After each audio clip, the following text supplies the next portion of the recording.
Hi guys, so I'm back for another Sunday and I don't know about you guys, but I really enjoyed getting to talk to you guys on the last video, and I really hope you guys are enjoying it. So I decided I'm going to keep doing it, and we're going to see how long it takes until we get to be back with each other and I get to see you guys, but until then, yeah, I'm gonna be doing this. So I'm super excited for this video.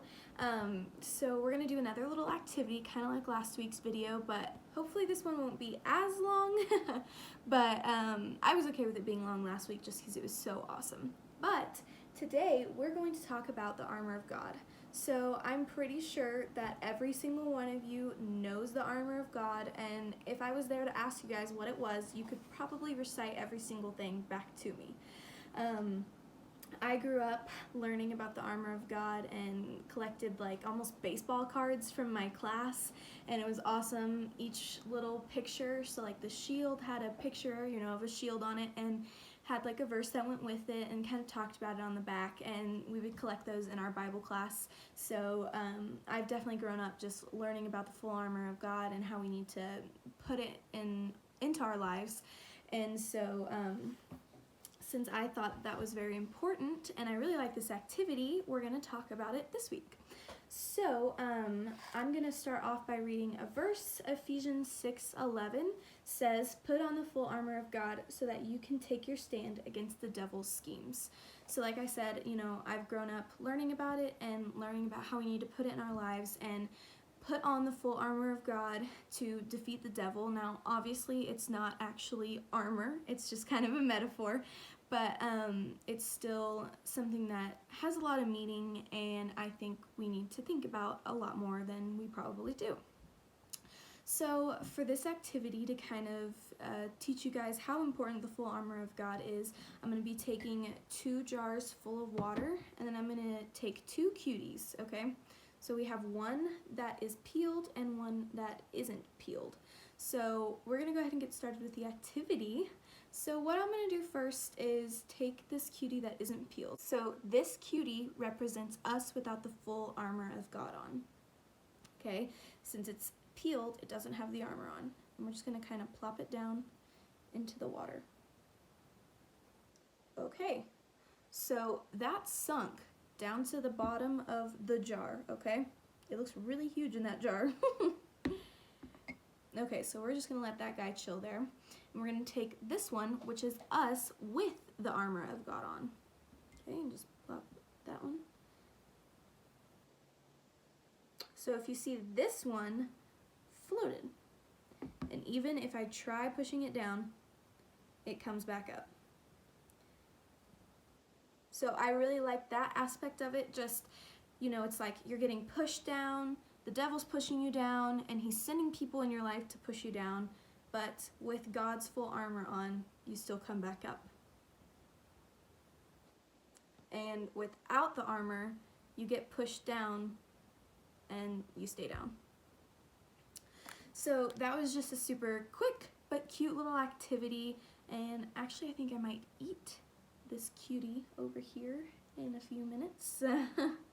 But yeah, so I just thought whenever I saw this that it was so cool, and I had to share it with you guys, and I had to kind of tell you, the importance behind the full armor of God, because we hear it all the time, but sometimes it doesn't click in our brains until we see it. So now I'm going to read Ephesians 6:13 through 17. This is the full armor of God. "Therefore, put on the full armor of God, so that when the day of evil comes, you may be able to stand your ground, and after you have done everything to stand firm. Then, with the belt of truth buckled around your waist, with the breastplate of righteousness in place, and with your feet fitted with the readiness that comes from the gospel of peace. In addition to all of this, take up the shield of faith with which you can extinguish all the flaming arrows of the evil one. Take the helmet of salvation and the sword of the Spirit, which is the word of God." So that's all of the full armor of God. And like I said, it's not actually armor. You don't actually have to wake up every morning, put on sandals, put on a breastplate, get a shield, get a sword, none of that. You don't actually have to put that on. But It's just trying to tell you to be ready to fight the evil one, to have the belt of truth, okay, buckled around your waist. So have the truth with you. Know what the truth is. To have the breastplate of righteousness in place. So be a righteous person, okay? Your feet fitted with the readiness. So we usually associate this with the sandals. So put on those sandals of readiness. Just be ready. And that comes from the gospel of peace. So you can get that readiness from the gospel. And also take up the shield of faith. Be faithful. Trust in God and just be faithful to Him. And also take up the helmet of salvation. So just know that you have that salvation. And also the sword of the Spirit, which is the Word of God. So the sword, which we often hear, is referred to the Bible. So the Word of God. So have that ready with you. Have it at all times. With all of this, you'll be ready to fight the evil one. So, like our example for our little cuties, if you have all of that armor of God, you get pushed down, you can come back up. If you are ready and you are righteous, you will be able to come back up. If you have the Word of God and trust in Him with all of your heart, you will come back up.